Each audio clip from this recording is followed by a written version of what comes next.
ओम शांति। 11 दिसंबर 2023। बाबा के महावाक्य। मीठे बच्चे, तुम सबको जीवन मुक्ति का मंत्र देने वाले सतगुरु के बच्चे गुरु हो। तुम ईश्वर के बारे में कभी भी झूठ नहीं बोल सकते। प्रश्न, सेकंड में जीवन मुक्ति प्राप्त करने की विधि और उसका गायन क्या है? उत्तर, सेकंड में जीवन मुक्ति प्राप्त करने के लिए प्रवृत्ति में रहते कमल फूल समान पवित्र बनो। सिर्फ इस अंतिम जन्म में पवित्रता की प्रतिज्ञा करो तो जीवन मुक्ति मिल जाएगी। इस पर ही राजा जनक का मिसाल गाया हुआ है कि गृहस्थ व्यवहार में रहते 1 सेकंड में प्रतिज्ञा के आधार पर जीवन मुक्ति प्राप्त की। गीत, यह वक्त जा रहा है। ओम शांति। बाप आते हैं सबको सेकंड में जीवन मुक्ति देने। गायन भी है, सबका सदगति दाता जीवन मुक्ति दाता एक है। 1 सेकंड में जीवन मुक्ति क्यों कहते हैं? जैसे राजा जनक का मिसाल है, उनका नाम जनक था, परंतु भविष्य में वही अनुजनक बनता है। जनक के लिए कहते हैं कि उन्हें 1 सेकंड में जीवन मुक्ति मिली, लेकिन जीवन मुक्ति तो सत्युग त्रेता में कहेंगे। गुरु लोग कान में मंत्र देते हैं, उसे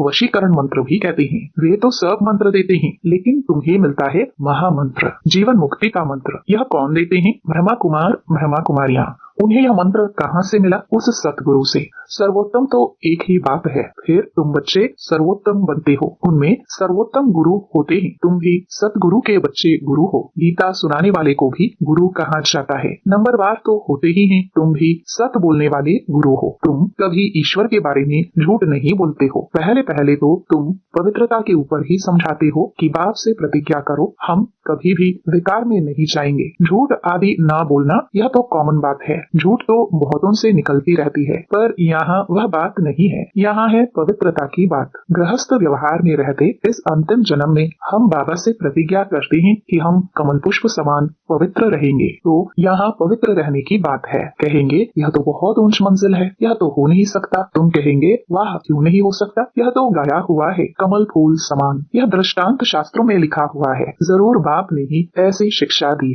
है भी भगवानुवाच या ब्राह्मणोवाच। भगवान सबको नहीं सुनाते हैं, ब्राह्मण बच्चे ही सुनते हैं। यह बात तुम्हें सबको समझानी है। मूल बात है पवित्रता की। कमल फूल समान पवित्र बनना है। जनक मिसल, वही जनक फिर अनुजनक बना। जैसे राधे अनुराधे बनती है, कोई का नाम नारायण है तो भविष्य में अनु नारायण बनता है। यह एक्यूरेट बात है, तो जो भी आते हैं उनको समझाना पड़े। सुना तो है सेकंड में जीवन मुक्ति। गृहस्थ व्यवहार में रहते ऊंच पद पाया जा सकता है। हम अनुभव से कहते हैं, गपोड़ा नहीं मारते हैं। भगवानुवाच। मुख्य बात समझानी है, भगवान सबका बाप है। जरूर जीवन मुक्ति दाता भी वही है। यह है प्रवृत्ति मार्ग। सन्यासियों का तो है ही निवृत्ति मार्ग। वह कभी राजयोग सिखला नहीं सकते, वह तो घर बार छोड़ भागने वाले हैं, वो यह ज्ञान दे नहीं सकते। यह है राजयोग। गृहस्थ व्यवहार में रहते कमल फूल समान पवित्र रहना है।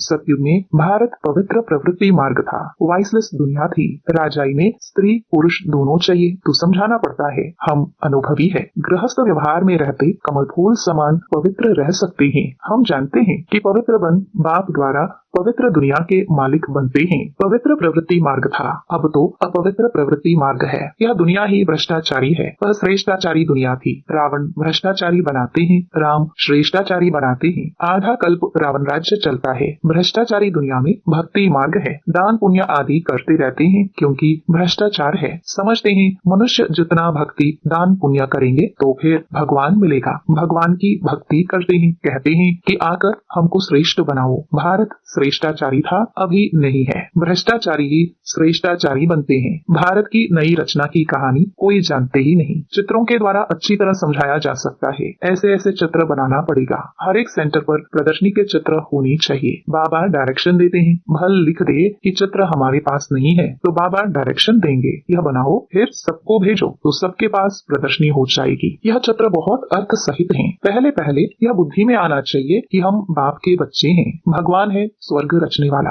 नरक का रचयिता है रावण। गोले के ऊपर 10 सिर वाले रावण का चित्र बना दो। स्वर्ग के गोले पर चतुर्भुज लिख भी सकते हैं, यह राम राज्य या रावण राज्य। इस समय रावण सर्वव्यापी है, वहाँ हम राम सर्वव्यापी तो नहीं कह सकेंगे। गाया भी जाता है, आत्मा परमात्मा अलग रहे बहुकाल। फिर सुंदर मेला कर दिया। जब सतगुरु मिला दलाल, तो जरूर वह आएगा ना।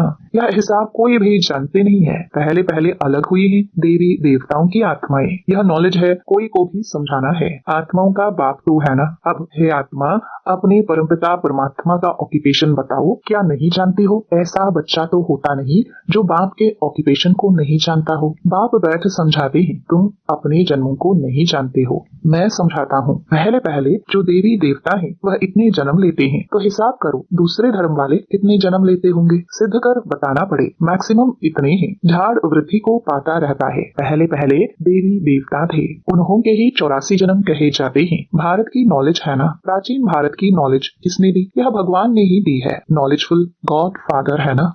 ब्रह्मा को भी नॉलेजफुल नहीं कहेंगे, श्री कृष्ण को भी नहीं कहेंगे। श्री कृष्ण की महिमा ही अलग है, यह समझने की बड़ी ही क्लियर नॉलेज है। भगवान तो सबका एक ही निराकार परमपिता परमात्मा है, वह है रचयिता। श्री कृष्ण तो है रचना। ऊंच तेऊंच भगवान तो एक है ना, सर्वव्यापी उनको कह नहीं सकते। भारत में ऊंच तेऊंच प्रेसिडेंट फिर नंबरवार और हैं, सबका ऑक्यूपेशन बताएंगे, ऐसे तो नहीं सब एक ही है। हर एक आत्मा को अविनाशी पाठ मिला हुआ है, यह सिद्ध करना है। आपस में राय कर सर्विस के प्लान बनाने हैं, परंतु जिसकी लाइन क्लियर नहीं होगी, कोई विकार होगा व नाम रूप में फंसा होगा, तो यह काम हो नहीं सकेगा। इसमें लाइन बड़ी क्लियर चाहिए, रिजल्ट तो अंत में ही निकलेगी। अभी सभी नंबरवार हैं। मनुष्य कहते हैं यह व्यास भगवान ने शास्त्र बनाए। अब व्यास तो भगवान हो नहीं सकता। वास्तव में धर्म के शास्त्र है ही 4। भारत का धर्म शास्त्र तो है ही एक, माई बाप गीता। वर्षा उनसे ही मिलता है, माँ द्वारा बाप से वर्षा मिलता है। गीता माता का बाप है रचता, तो गीता द्वारा ही बाप ने प्राचीन सहज राज्यों की नॉलेज दी है। गीता तो भारत खंड का शास्त्र है। फिर इस्लामी का धर्म शास्त्र अपना है, बुद्ध का अपना है, क्रिश्चियन का अपना है। गीता तो है सबका माई बाप, बाकी शास्त्र हैं बाल बच्चे, वह बाद में निकले हैं। बाकी इतने वेद उपनिषद आदि ये सब किस धर्म के हैं, यह मालूम तो होना चाहिए कि यह किसने उच्चारे, उसने कौन सा धर्म निकला। कोई धर्म तो है नहीं। पहले तो सिद्ध करना है कि गीता खंडन की हुई है, बाप के बदले बच्चे का नाम दे दिया है। जीवन चरित्र तो सबका अलग अलग है। बाप कहते हैं सर्व धर्मानि परित्यज मामेकम याद करो। परमात्मा आत्माओं को कहते हैं तुम अशरीरी बनो, मेरे को याद करो। अशरीरी बाप ही यह कह सकते हैं, सन्यासी तो कह नहीं सकते। यह गीता के अक्षर हैं। सब धर्म वालों को कहते हैं अशरीरी भव। अभी नाटक पूरा होता है, सबको मंत्र मिलता है कि देह सहित देह के सब संबंध त्याग, मामेकम याद करो तो तुम मेरे पास आ जाएंगे। मुक्ति के बाद जीवन मुक्ति है जरूर, पद जीवन मुक्ति का है वाया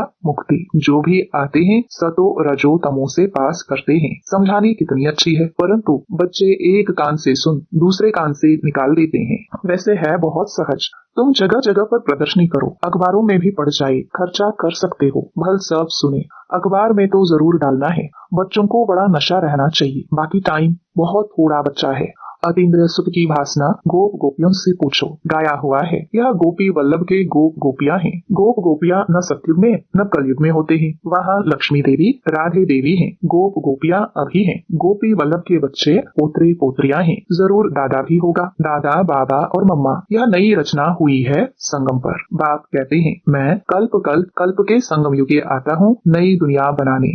आसुरी संतान से तुम ईश्वरीय संतान बने हो, फिर बनेंगे दैवी संतान, फिर क्षत्रिय वैश्य शूद्र संतान बनेंगे 84 जन्मों में। फिर साथ साथ वृद्धि भी होती रहती है। झाड़ भी पूरा कंप्लीट चाहिए, प्रलय भी नहीं होती है। भारत तो अविनाशी खंड है, भारत की बहुत महिमा करनी है। भारत सब खंडों में श्रेष्ठ है, विनाश कभी नहीं होता। अच्छा मीठे मीठे सिखिलरे बच्चों प्रति माता पिता बाप दादा का याद प्यार और गुड मॉर्निंग। रूहानी बाप की रूहानी बच्चों को नमस्ते। रात्रि क्लास 16 अप्रैल 1968। तुम ब्राह्मण बच्चों बिगर किसको भी यह पता नहीं है कि संगम युग कब होता है। इस कल्प के संगम युग की महिमा बहुत है। बाप आकर राजयोग सिखलाते हैं। सतयुग के लिए तो जरूर संगम युग ही आएगा। है भी मनुष्य, उनमें कोई कनिष्ठ कोई उत्तम है, उनके आगे महिमा गाते हैं। आप पुरुषोत्तम हो, हम कनिष्ठ हैं। आप ही बताते हैं मैं ऐसे हूँ ऐसे हूँ। अभी इस पुरुषोत्तम संगम युग को तुम ब्राह्मण बिगर कोई भी नहीं जानते। इनकी एडवर्टाइज कैसे करे जो मनुष्यों को पता पड़े। संगम युग पर भगवान ही आकर राजयोग सिखलाते हैं। तुम जानते हो हम राजयोग सीख रहे हैं। अभी ऐसी क्या युक्ति रचे जो मनुष्यों को मालूम पड़े, परंतु होगा धीरे। अभी समय पड़ा है। बहुत गई थोड़ी रही। हम कहते हैं तो मनुष्य जल्दी पुरुषार्थ करे, नहीं तो ज्ञान सेकंड में मिलता है, जिससे तुम उसी समय सेकंड में जीवन मुक्ति पालेंगे। परंतु तुम्हारे सिर पर आधा कल्प के पाप हैं, वह थोड़े ही सेकंड में कटेंगे, इसमें तो टाइम लगता है। मनुष्य समझते हैं अभी तो समय पड़ा है, अभी हम ब्रह्मा कुमारियों पास क्यों जाए। लिटरेचर से उल्टा भी उठा लेते हैं, तकदीर में नहीं है तो उल्टा उठा लेते हैं। तुम समझते हो यह पुरुषोत्तम बनने का युग है। हीरे जैसा गायन है ना, फिर कम हो जाता है। गोल्डन एज, सिल्वर एज या संगम युग है, डायमंड एज, सतयुग है, गोल्डन एज। यह तुम जानते हो, स्वर्ग से भी यह संगम अच्छा है। हीरे जैसा जन्म है। अमरलोक का गायन है ना, फिर कम होता जाता है। तो ये भी लिख सकते हो, पुरुषोत्तम संगम युग है, डायमंड सतयुग है, गोल्डन त्रेता है, सिल्वर। ये भी तुम समझा सकते हो। संगम युग पर ही हम मनुष्य से देवता बनते हैं। 8 रत्न बनाते हैं ना, तो डायमंड को बीच में रखा जाता है, संगम का शो होता है। संगम युग है ही हीरे जैसा। हीरे का मान संगम युग पर है। योग आदि सिखलाते हैं, जिसको स्पिरिचुअल योग कहते हैं, परंतु स्पिरिचुअल तो फादर ही है। रूहानी फादर और रूहानी नॉलेज संगम पर ही मिलती है। मनुष्य जिनमें देह अहंकार है, वह इतनी जल्दी कैसे मानेंगे। गरीब आदि को समझाया जाता है, तो यह भी लिखना है, संगम युग इज डायमंड, उनकी आयु इतनी, सतयुग गोल्डन एज, तो उनकी आयु इतनी। शास्त्रों में भी स्वस्तिका निकालते हैं, तो तुम बच्चों को भी यह याद रहे तो कितनी खुशी रहे। स्टूडेंट्स को खुशी होती है ना। Student life is the best life. यह तो सोर्स ऑफ इनकम है। यह है मनुष्य से देवता बनने की पाठशाला। देवताएं तो विश्व के मालिक थे, यह भी तुमको मालूम है, तो अतः खुशी होनी चाहिए। इसलिए गायन है, अतीन्द्रिय सुख